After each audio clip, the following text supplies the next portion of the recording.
So I'd like to begin today's webinar by acknowledging the traditional custodians of the land on which we meet today and pay my respects to elders past, present and future, for they hold the memories, the traditions, the culture and hopes of Aboriginal Australia.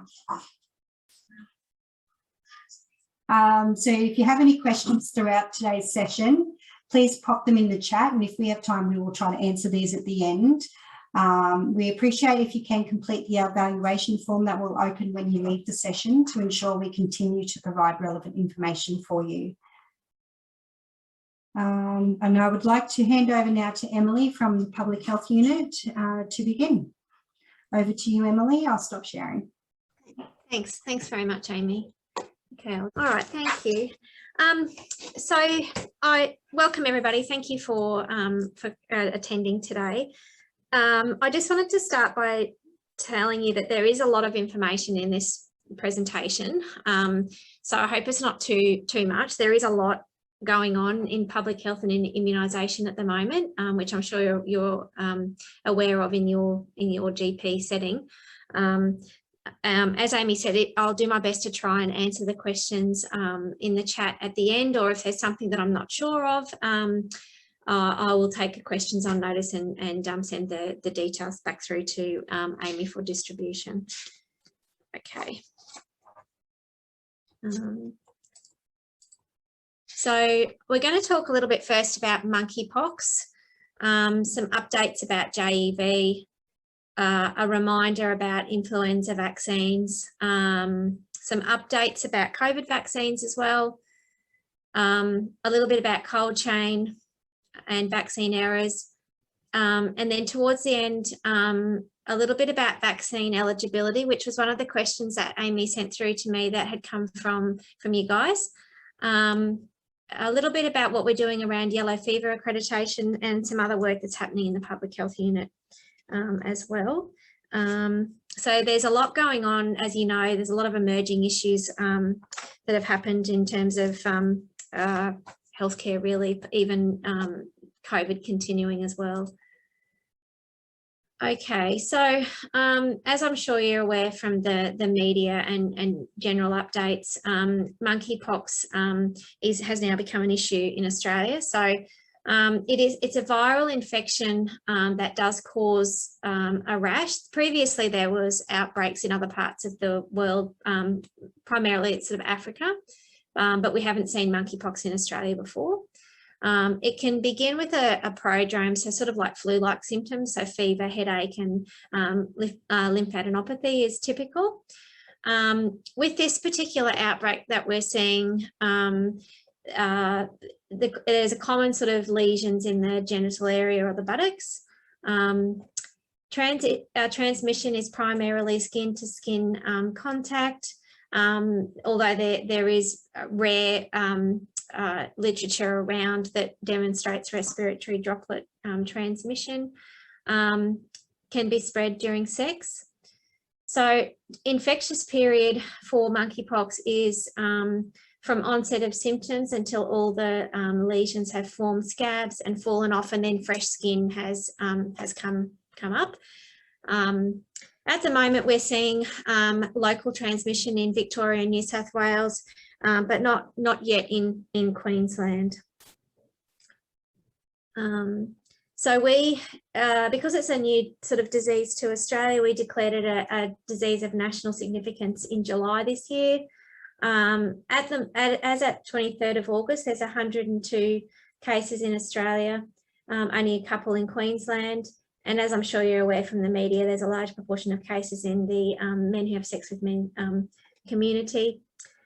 I've just added a little bit of information there about the testing, just in case it comes up in general practice there.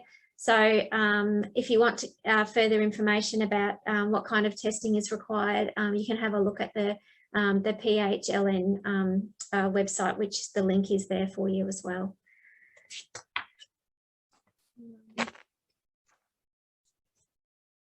There's just a little bit about preventing, how we're going to try and prevent monkeypox in the community, and we're doing contact tracing in conjunction with sexual health teams. There is a smallpox vaccine that can be used against monkeypox infection, and at the moment we have the third generation vaccine called Jynneos, I think it's pronounced. And ATAGI has released some new advice around recommendations for the use of this vaccine, and listed there are those sort of vulnerable or high risk contacts that should be considered for the vaccine. So we do have a small quantity of vaccines available, and at the moment they're pre-positioned in particular areas where whose clientele are considered probably high risk, so sexual health, for example. Not available on the private market at the moment. The vaccine can be used for pre and post exposure prophylaxis.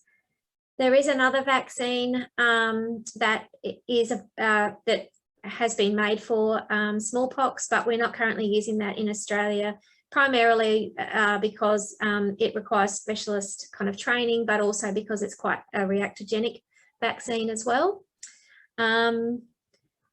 And just recently, so yesterday afternoon, ATAGI have approved the intradermal administration of this particular vaccine, and that is with regard to intradermal, about 20% of a subcat dose can be used in intradermal administration.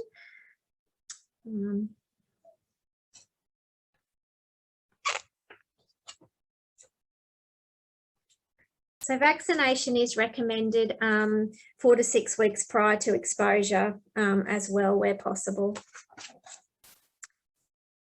Now on to JE. So you're probably aware that that was also declared a communicable disease of national significance. There's a lot of work going on at the moment around mozzie surveillance and control measures, and also identifying and vaccinating those who are most at risk. So there's a number of GP practices who have nominated to participate in the rollout of the vaccination. So just a little bit there on this slide about mozzie precautions, so how to prevent being bitten by a mozzie. And then we have 2 types of vaccinations available, also available privately, but also a small amount of funded vaccines are being rolled out, as I mentioned, in the Metro North area. And also any travellers who you have in your practice who are going to JEV endemic countries, vaccination should be considered as per the Australian Immunisation Handbook as well.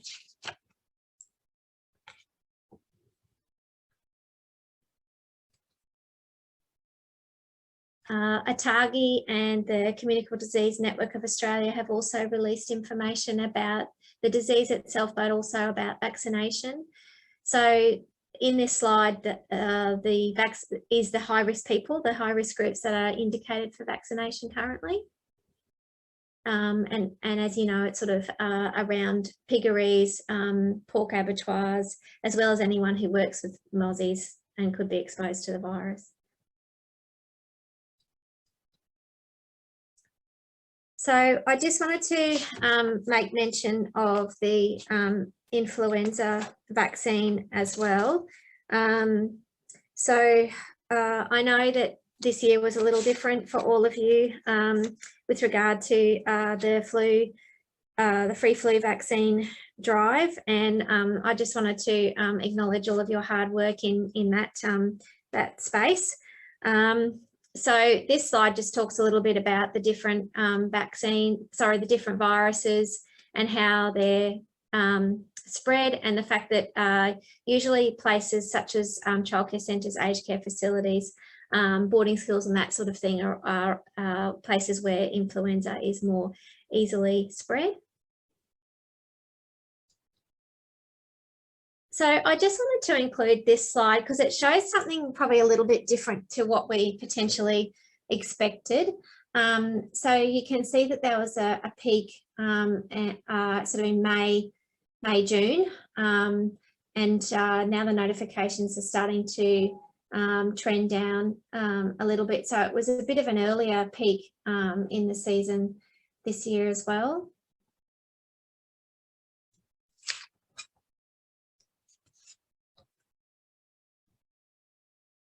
So we would still encourage vaccination in the prevention of influenza, particularly for high-risk groups, as well as other sort of infection control and public health measures such as cough etiquette, and most importantly, staying at home when you're sick.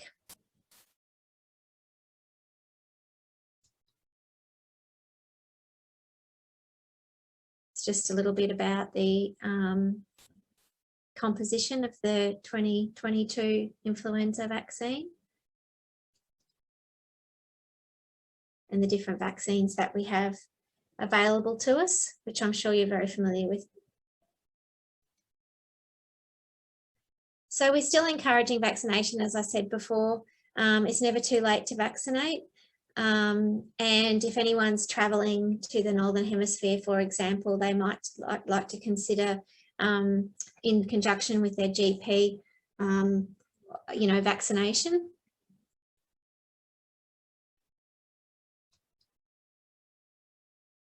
So this is a slide about eligibility. Of course, for that short period of time this year, we did have changes to that eligibility criteria, as you know.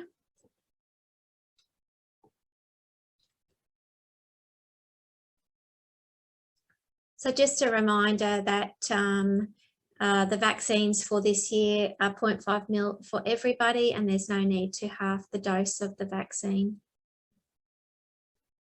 And that 2 doses is required for anyone from 6 months to up to 9 years of age if it's their first year.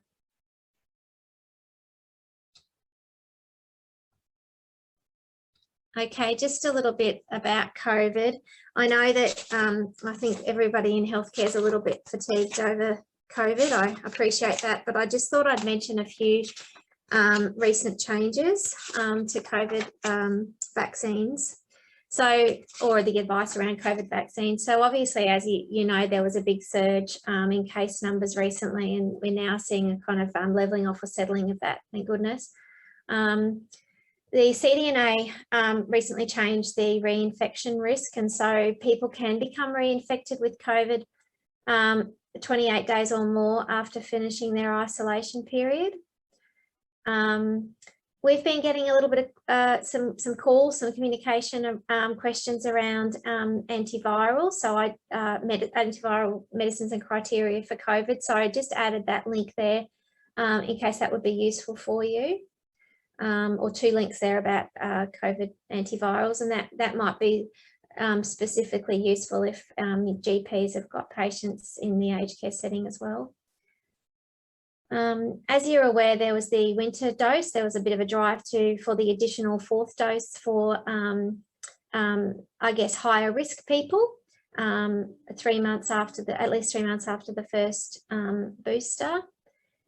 And then more recently, ATAGI, probably last week, I think, ATAGI advised that the Novavax vaccine can now be used for adolescents 12 to 17 years as their primary course of vaccination.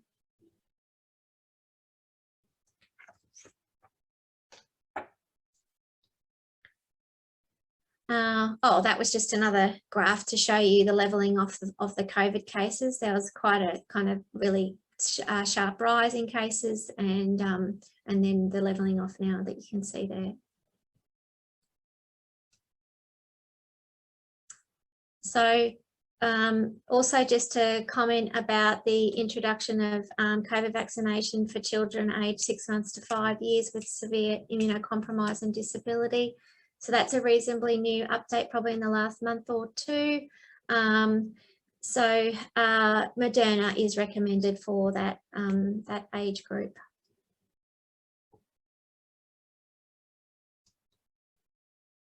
I thought I'd include this slide as well from AusVac Safety about adverse events following COVID vaccine in children. So I guess the safety data around the use of the COVID vaccine in children is quite positive. And reassuring for parents, I guess, as well, and healthcare providers. So in fact, what they've found, or initially found, is that adverse events in this age group, once it came to once it came into the program schedule, has actually been less than that found in clinical trials or published safety data. So that's really good. And also at the moment, no indication of myocarditis or pericarditis in this particular study, which is reassuring. I'm sure, though, we will learn more as we go on, as we continue to gather more research about this.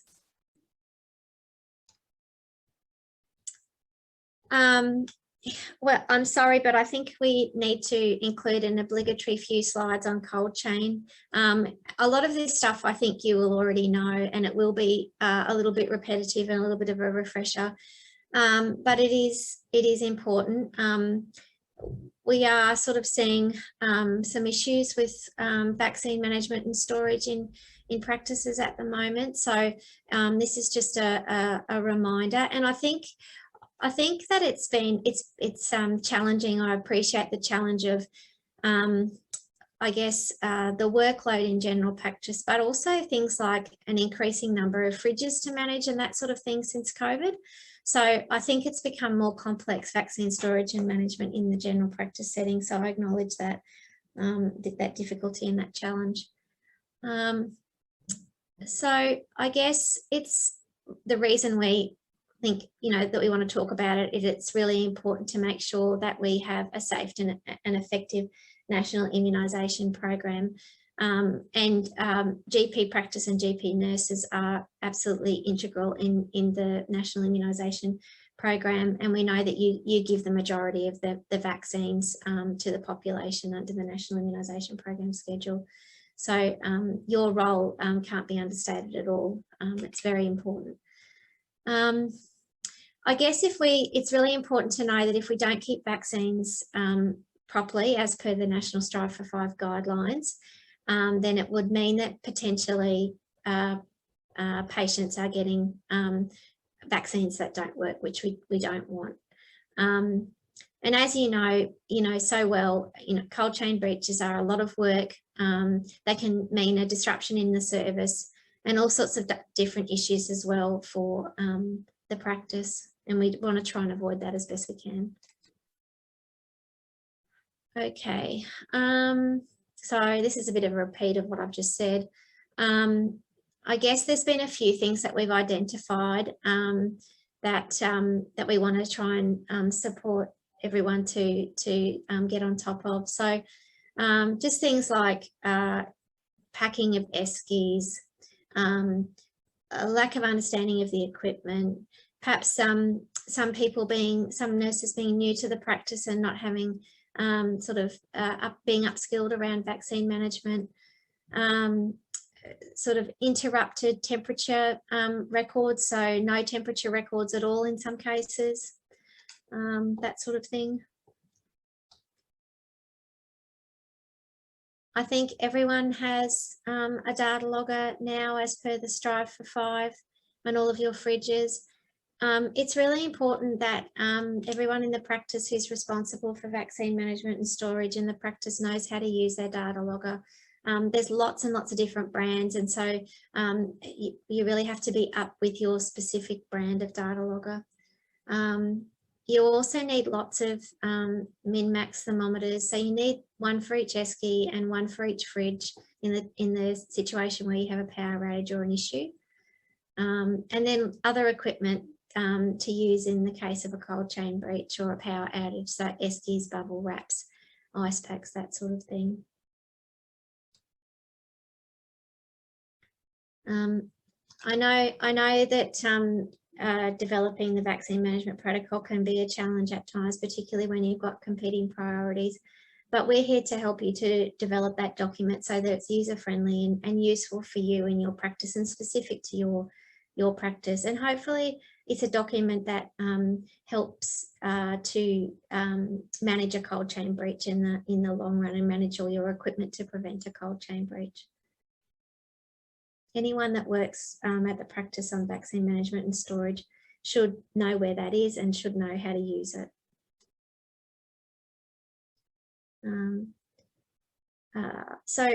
Acknowledging the sort of the busyness of a general practice. Doctors and nurses aren't the only ones that can have a role in vaccine management and storage. Practice managers and admin staff as well can be a backup. It's probably no longer something that you can do on your own as a nurse or a doctor without backup because of the busyness of the practice, but also the number of fridges that you have and that sort of thing to monitor. So there is a free online course that's actually just been rejigged as well through the Cunningham Centre. If you're interested in having a look at that, we do recommend that anyone that's involved in vaccine management and storage at the practice does work through those online courses. They are quite good. They've been developed with all of the, well, a proportion of public health nurses in the public health units, as well as nurse educators and that sort of thing as well.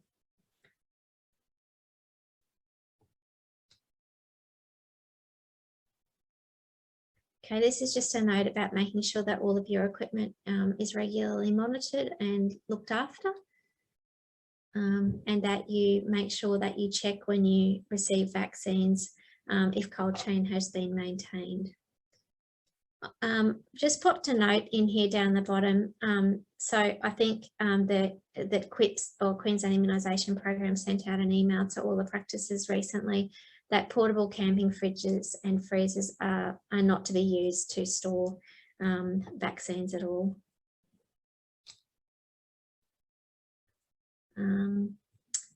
Just a few dot points about data loggers. I think I've probably mentioned a lot of what's written there.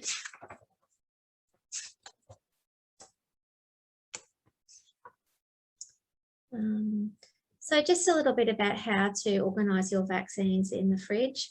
So you can use fenestrated baskets with labels on them.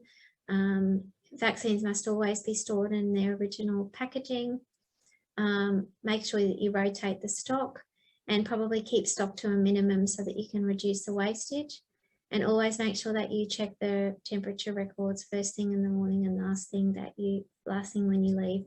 One of the things we do find is that sometimes the min-max monitors or the min-max display on the fridges are not reset between checking, and that can sometimes cause an issue because it looks on your min-max chart, it kind of looks like that you've had consistent temperatures. Say you have a consistent temperatures up to 12 or something like that, which actually isn't reflective of the true temperature. It's actually because the min-max monitor has not been reset between checking. So just something to look out for.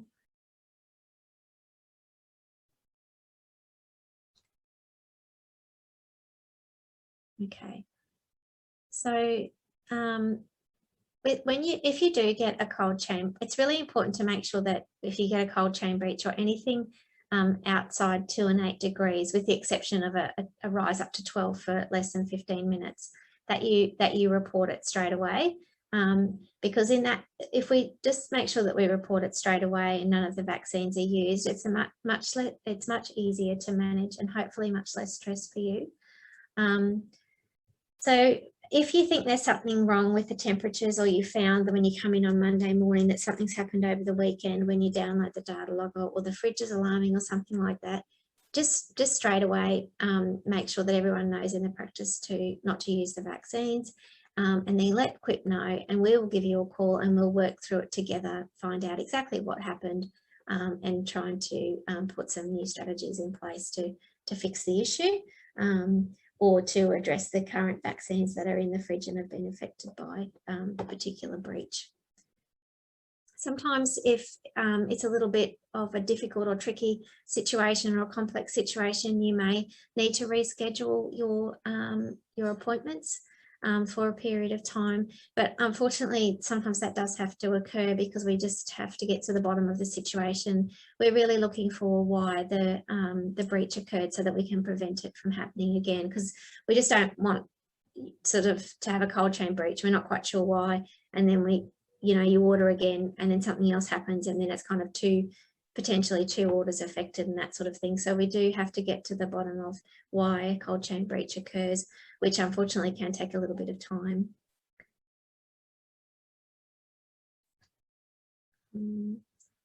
So I guess the main goal of trying to manage the cold chain breach is to make sure that we get you vaccinating. Oh, sorry, that's a spelling error there. That's supposed to be vaccinating again as quickly as possible. We don't want you to have long periods of time without vaccinating either. That's not good for anyone. We want to make sure that you're vaccinating for your community as soon as possible. So we'll do everything we can to help you do this. As I said, sometimes it does take time to sort it out. When we contact you, we will ask you for a list of documents, and that usually is your inventory of vaccines affected, so government vaccines, and all of your temperature records, and a VMP if it's not been updated for 12 months, that sort of thing. On the, depending on the reason for the cold chain breach, we may ask you to get the fridge repaired or checked by a technician, or the data logger repaired or checked. That's to help us to work out what the cause was and to make sure it won't happen again. So there's a little bit of a note down there, a dot point down the bottom there in red. So prolonged exposure to UV light is also considered a breach. So we may, may need to sort of talk to you about that as well. And that's why in one of the previous slides, we mentioned it's really important to make sure that you always keep your vaccines in their packaging. Just another point, I'm sure you're already aware of this now, but during COVID, there was a little bit of a change of process with QHIP. So you can obviously no longer phone QHIP. You have to email them for, all really all communication now is via email. But I'm sure you're probably already aware of that.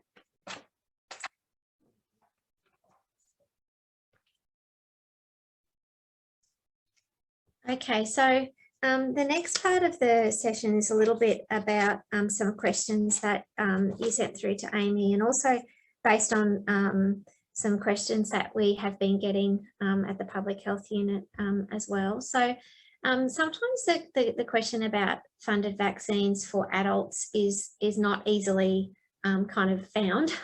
So I know many of you who've been working in practice for a while would remember that there used to be a document, I think from 2018, that did have some of this information on it, but I don't believe that's been updated. However, there is a link online now that hopefully answers some questions about eligibility with regard to specific funded vaccines. And I've popped that link in the bottom of this slide. So it's just the immunisation webpage on Queensland Health that's accessible, publicly accessible. One of the questions that we often get asked is around Hep B vaccine. There's a dot point there about low birth weight infants, but most commonly we actually get questions about who as an adult is eligible for a free vaccine. So I've popped those dot points down there. So essentially it's household contacts, sexual contacts, migrants from endemic countries, Aboriginal and Torres Strait Islander people with Hep C and IVDU. So you know the answer to that. So you'll know if your patient fits into any of those categories, and if they do, then they would be eligible for a funded vaccine, Hep B vaccine.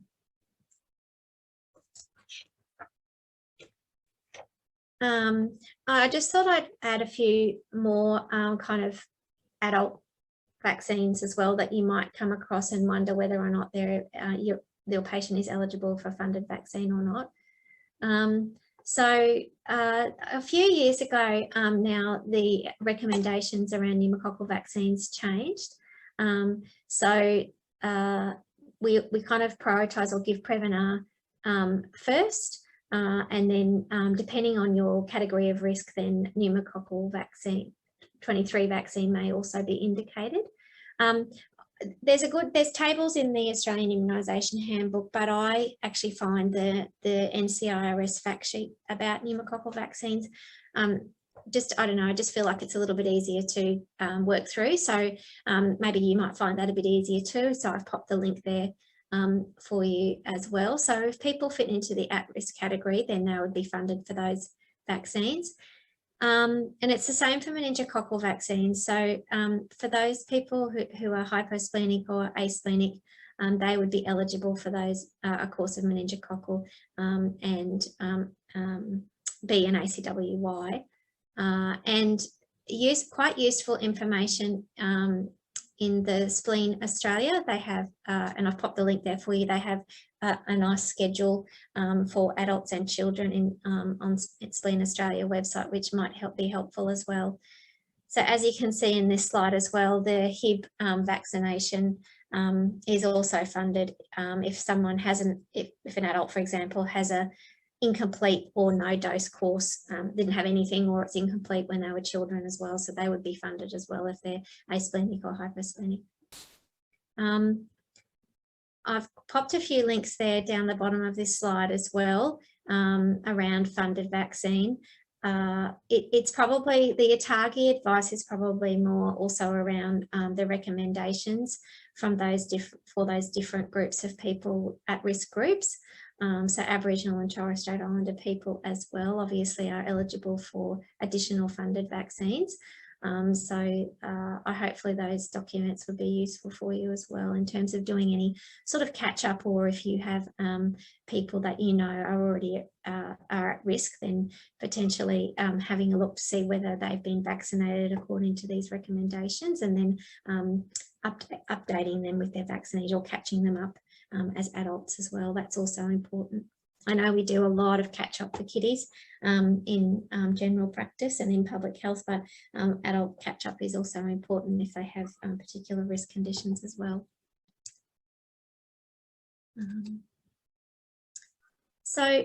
We haven't done an education session around catch up for a while, and I think primarily that's obviously been to do with COVID, because it's a little bit tricky to do catch up unless you're face to face, I think. But I just thought I'd include a slide in this session today, just a few little tips about catch up. So always check air first. I think everyone out there is really, really good at doing that. I think just a note about air, it's just a database. It's not, it works on algorithms. So it doesn't have that clinical overlay. So the due details have to be used as a guide. If you're unsure, please give us a call and we can help you with that. But don't use the due details as like set in stone, because often the due details are actually not what the child needs. Potentially the due details are there because a dose number is incorrect, or something else has happened with the record that has created an automatic due detail that actually means a vaccine is in fact not required. So just be careful of that. Catch up is determined by age. We don't do any corrections if a child is born premature. And just another note that, as you know, as a child ages, the number of vaccines and doses required changes as well, and that's because the risk reduces of particular diseases as the kiddies age.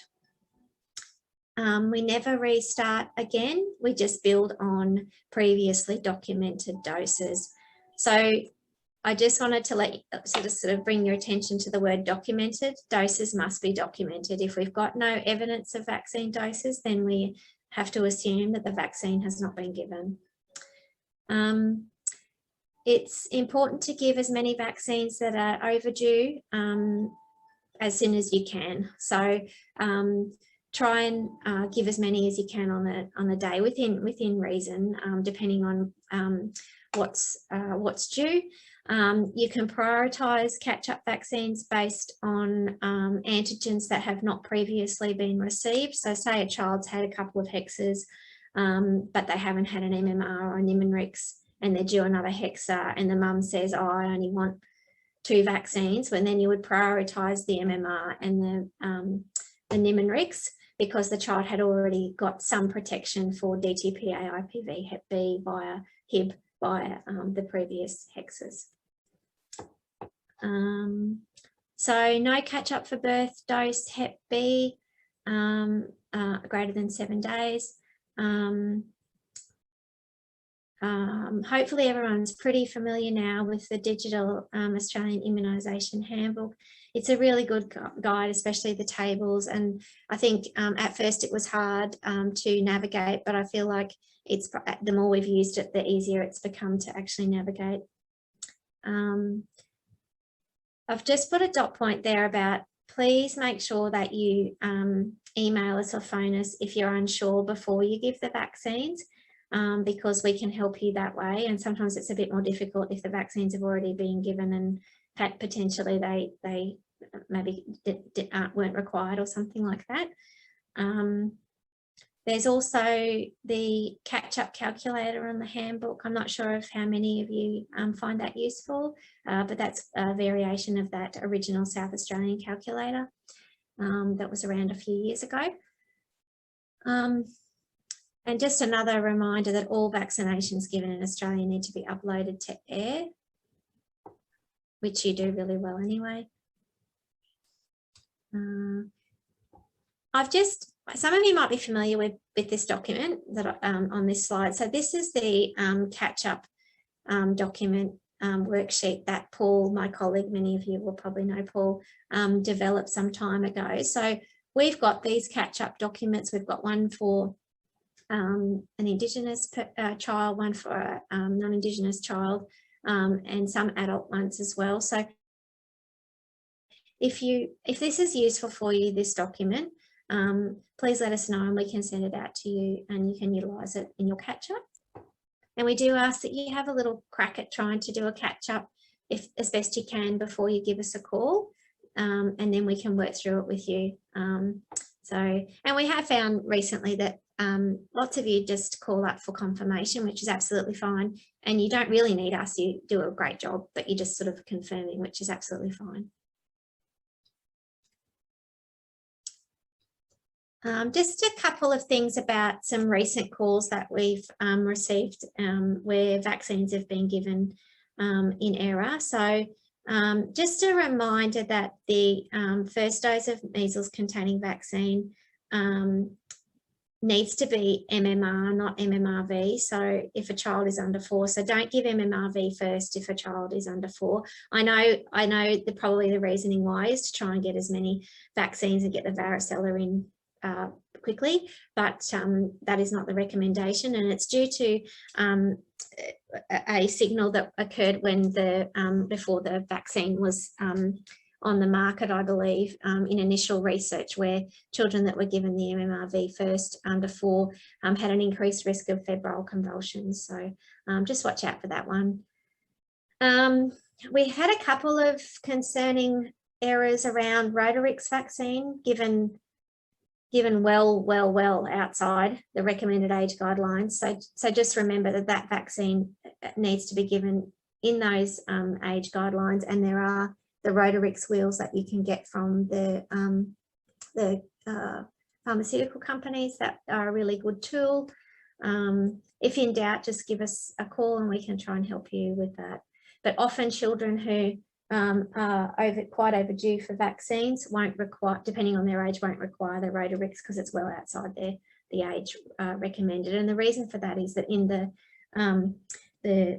initial data from this particular vaccine, they did see an increased risk of interception when this vaccine was given outside those age guidelines. Just a note about expired vaccines, just always do a double check. So always check the vaccines with someone else in the practice, so another doctor or another nurse if you've got more than one nurse on at once. So that will hopefully reduce the risk of administering expired vaccines. And the other way to reduce that risk is just to rotate your stock regularly so that the vaccines expiring sooner are utilised sooner, obviously, or at the front of the fridge. Just always check your minimum intervals, and that's in the catch-up section in the handbook. There's notes about minimum intervals in there and a good table there. Just be careful with DTP, which vaccine is administered to which age group. Just be careful around the flu vaccines and make sure the right vaccine is given for the right age group as well. And just a reminder about reconstituting the hexa so that the full hexa is given, all antigens are given. The other thing just to let everybody know, or just remind everybody, is that in each chapter in the handbook, there's a section about variations from product information. So that section lists out the differences between the product information and the ATAGI recommendations. And we always go on the ATAGI recommendations and the Australian Immunisation Handbook for guidance with regard to administering vaccines in Australia.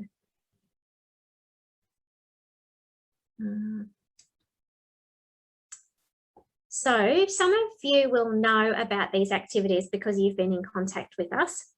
So with regard to yellow fever, as you know, I think we didn't do much at all with yellow fever over the last sort of nearly 3 years. So because of that, we sort of decided to undertake a bit of an audit.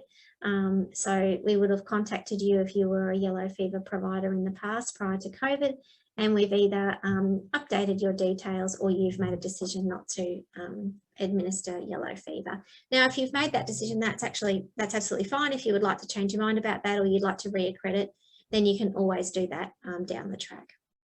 So I think we're almost finished that audit, and we've had a lot of cooperation from all of the practices around that, which has been fantastic. And we've now sort of hopefully got a very up-to-date website with everybody who delivers yellow fever vaccine in Metro North, and we've got everybody's up-to-date, and their records are up-to-date within their practices as well.